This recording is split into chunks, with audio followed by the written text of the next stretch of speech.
कबूतरों को घर में दाना खिलाना बहुत खतरनाक है। पंख और बीट से आपको हो सकता है जानलेवा इन्फेक्शन। अगर आप चलाते हैं एसी तो डबल है खतरा। आईएमए की रिपोर्ट ने भी सबको चौंकाया। कबूतरों को दाना परंपरा बनी खतरा और डॉक्टर्स ने दी चेतावनी। दिल्ली और मुंबई जैसे बड़े शहरों में हर सुबह शाम चौराहों और पार्कों पर एक आम नज़ारा दिखता है। लोग कबूतरों को दाना डालते हुए दिखाई देते हैं। ये परंपरा भले ही पुण्य और शांति का प्रतीक मानी जाती हो, लेकिन अब ये आपके स्वास्थ्य के लिए बड़ा खतरा बन चुकी है। डॉक्टर्स और रिसर्च की माने तो कबूतरों की बढ़ती तादाद और उनके मल से सांस की बीमारियां फैल रही हैं। इस मुद्दे पर लोगों की राय बटी हुई है, लेकिन विशेषज्ञों ने चेतावनी दी है कि इसे नज़रअंदाज करना भारी पड़ सकता है। कबूतरों को दाना खिलाने की परंपरा वैसे तो सदियों पुरानी है। खिड़की पर, टेरेस पर बैठे कबूतर या बालकनी में गुटर गूं करते हुए कबूतर, हम उन्हें दाना डाल देते हैं। मंदिरों में तो हजारों कबूतर दाना चुगने के लिए आते हैं। मुंबई के गेटवे ऑफ इंडिया में तो दाना चुगते कबूतरों के झुंड को वहाँ पर लोग पिक्चर्स भी क्लिक करते हैं। लेकिन क्या आपको पता है कि कबूतरों को दाना खिलाने की आदत आपकी ही सेहत पर भारी पड़ सकती है। कबूतरों की बीट में बैक्टीरिया, वायरस और कई तरह के एंटीजेंस हो सकते हैं। ये हमारी सांसों से होते हुए फेफड़ों तक पहुंच जाते हैं और अगर समय रहते इलाज नहीं किया गया तो फेफड़े हमारे डैमेज हो सकते हैं। नौबत लंग ट्रांसप्लांट तक की आ सकती है। दिल्ली के मशहूर पल्मोनोलॉजिस्ट हैं डॉक्टर रमेश। ये बताते हैं कि कबूतरों के मल में हिस्टोप्लाज्मोसिस और क्रिप्टोकोकोसिस जैसे खतरनाक बैक्टीरिया और फंगस होते हैं। ये हवा में मिलकर फेफड़ों को नुकसान पहुंचाते हैं। बच्चों और बुजुर्गों के लिए और भी जोखिम से भरा हुआ है। मुंबई की डॉक्टर अनीता मेहता हैं। वो बताती हैं कि हमें रोज ऐसे मरीज मिल रहे हैं जिनकी सांस की तकलीफ कबूतरों के संपर्क से जुड़ी हुई है। लोग इसे गंभीरता से लेते नहीं, लेकिन ये एक बड़ा संकट बन सकता है। अगर आपको भी कुछ ऐसे लक्षण हैं तो तुरंत आप डॉक्टर को दिखा सकते हैं, जैसे सांस लेने में परेशानी, जल्दी जल्दी सांस लेना, खांसी आना या छाती का सिकुड़ना, या कई बार छाती से घरघराहट की आवाज़ आना, थोड़ा सिर दर्द रहना, कभी कभी बुखार आना, जोड़ों और मांसपेशियों में दर्द होना, क्योंकि ये लक्षण कबूतरों के संक्रमण से हो सकता है और अगर आप इसको अनदेखा करते हैं तो आपके लिए खतरनाक है। कोलकाता की रहने वाली एक महिला खुद को व्यस्त रखने के लिए अक्सर बालकनी में कबूतरों को दाना डालने लगी। 7-8 साल तक उनका ये रूटीन चलता रहा। सैकड़ों कबूतर उनकी घर की बालकनी में आते, दाना चुगते, और धीरे धीरे हुआ ये कि ये जो महिला कबूतरों को दाना डाल रही थी, इनको ही सांस लेने में परेशानी होने लगी। चलने फिरने में भी मुश्किल होने लगी। फिर बैठे बैठे भी इन्हें सांस लेना और मुश्किल हो गया। ऑक्सीजन लेवल भी गिरने लगा। जब डॉक्टर्स को दिखाया तो उन्हें क्रॉनिक हाइपर सेंसिटिविटी न्यूमोनाइटिस नाम की बीमारी हो गई। हालत यह हो गई कि उन्हें हर दिन में 2 से 3 लीटर ऑक्सीजन लेने की जरूरत पड़ गई। फरीदाबाद और गुरुग्राम में मोरेंगो एशिया हॉस्पिटल्स में लंग ट्रांसप्लांट और थोरेसिक सर्जरी के सीनियर कंसल्टेंट हैं डॉक्टर कामरान अली। वो बताते हैं कि कबूतरों की बीट से होकर गुजरने वाली हवा से हमारे फेफड़े खराब हो सकते हैं। आखिर लोगों को कई बार लंग ट्रांसप्लांट कराने की नौबत भी आ सकती है। अब सवाल ये कि कैसे होती है हाइपर सेंसिटिविटी न्यूमोनाइटिस की बीमारी। ये बीमारी एवियन एंटीजेंस की वजह से होती है। एवियन शब्द का इस्तेमाल बर्ड्स के लिए होता है। एंटीजेंस यानी बैक्टीरिया, वायरस जो कबूतर की बीट और उसके पंख में होते हैं। जब कोई लगातार इनके संपर्क में आता है तो ये एंटीजेंस सांस के जरिए हमारे फेफड़ों में पहुंच जाते हैं।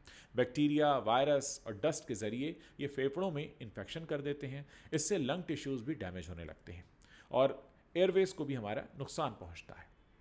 मरीजों को कई तरह की फेफड़े से जुड़ी बीमारियां हो सकती हैं अगर आप इन्हें रेगुलर फीड कराते हैं और उनके लगातार संपर्क में रहते हैं। और एक्चुअली एक पल्मोनरी फंक्शन टेस्ट भी होता है जिससे आप जांच कर सकते हैं कि आपके फेफड़ों की जो शक्ति है क्या वो धीरे धीरे कम हो रही है। कई बार बहुत से मरीज़ हैं जिनका सही से इलाज नहीं हो पाता। लोग सांस लेने में परेशानी को अस्थमा से जोड़ लेते हैं, लेकिन असल में इसका सीधा कनेक्शन कबूतरों के संपर्क में आने से है, जो शुरू होता है कबूतरों को दाना डालने से। जिनका इम्यून सिस्टम कमज़ोर है उन्हें और भी ज़्यादा सतर्क रहने की ज़रूरत है। अगर आपके लंग्स पहले से कमज़ोर हैं या पहले से फेफड़े की बीमारी है, तब तो आपको कबूतरों से बहुत दूर रहने की ज़रूरत है। बच्चों में, बुज़ुर्गों में ये रिस्क अधिक होता है। उनमें तेज़ी से इन्फेक्शन फैल सकता है। इस मुद्दे पर आम जनता की जो राय है वो अलग अलग है। कुछ बुज़ुर्ग कहते हैं कि कबूतरों को दाना डालना हमारी परंपरा का अंग है। बहुत से लोग कहते हैं हमें कोई बीमारी नहीं हुई। कुछ शिकायत करते हैं कि घर के पास कबूतरों की वजह से गंदगी होती है, बदबू आती है। देखिए, इस पूरे मामले पर एक रिसर्च भी हुआ है और वो जो रिसर्च है वो इस पूरे मामले में खतरे को उजागर करता है। इंडियन मेडिकल एसोसिएशन की एक रिपोर्ट है जो बताती है कि शहरी इलाकों में कबूतरों से सांस की बीमारियों में 15 से 20% की बढ़ोतरी हुई है। लैंसेट जर्नल की एक रिपोर्ट में कहा गया है कि कबूतरों के मल से फेफड़ों में सूजन की बीमारी, हाइपर सेंसिटिविटी न्यूमोनाइटिस हो सकती है। दिल्ली में प्रति वर्ग किलोमीटर कबूतरों की संख्या 500 से ज़्यादा है, जो पर्यावरणीय असंतुलन का संकेत है। कबूतर सिर्फ बीमारी ही नहीं फैलाते, बल्कि शहरों की सफाई के लिए भी चुनौती है। उनके मल से इमारतें, गाड़ियाँ और पानी के स्रोत भी खराब हो रहे हैं। मुंबई नगर निगम बताता है कि हर साल लाखों रुपए कबूतरों की गंदगी साफ करने में खर्च होते हैं, लेकिन फिर भी लोग कबूतरों को दाना डालना बंद नहीं करते। विशेषज्ञों ने कई सुझाव दिए हैं। इनका कहना है कि लोगों को जागरूक करने के साथ साथ दाना डालने के लिए कुछ खास जगह बनाई जानी चाहिए जो इंसानी आबादी से दूर हो। ऐसे में कबूतरों को दाना डालना एक नेक इरादा हो सकता है, लेकिन इसके पीछे जो छिपा हुआ खतरा है अब वो साफ दिख रहा है। क्या हम अपनी परंपराओं को कायम रखते हुए सेहत की रक्षा कर सकते हैं? ये जिम्मेदारी क्या अब सिर्फ सरकार की है, समाज की है, या हमारी, आपकी, हम सब की है? दोस्तों, इस मुद्दे पर मुझे बहुत सारे लोगों ने संपर्क किया। इनफैक्ट जहाँ मैं रहता हूँ वहाँ भी ये काफ़ी समस्या है, और बहुत सारे लोग कहते हैं कि हमें कबूतर को दाना डालना अच्छा लगता है, लेकिन आपके पास दो विकल्प हैं। एक ये कि आप कबूतरों को वहाँ दाना डालें जहाँ आप खुद रहते हैं, या दूसरा विकल्प ये हो सकता है कि आपका जो भी रिहायशी इलाका है जहाँ इंसान ज़्यादा रहते हैं, उससे थोड़ी दूर पर कोई ऐसा सुनसान एरिया हो जहाँ पर आप दाना डालकर आ जाएं।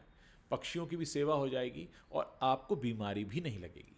अब ज़रा सोच कर देखिए कि आप कबूतर को दाना डाल रहे हैं, पुण्य करना चाहते हैं, कुछ अच्छा करना चाहते हैं, अपने दिल में सेटिस्फैक्शन की फीलिंग लाना चाहते हैं, लेकिन हो क्या रहा है, आप अपने ही फेफड़ों में सुराख कर रहे हैं और आपको पता ही नहीं है। ऐसे में अगर इसका एक बीच का रास्ता ये निकाला जाए कि जो कबूतर हैं उन्हें उन इलाकों में दाना डाला जाए जहाँ पर इंसान नहीं रहते हैं, जहाँ रिहायशी इलाका नहीं है, तो ऐसे में आप दाना भी डाल पाएंगे और आप उस बीमारी से भी दूर रह पाएंगे।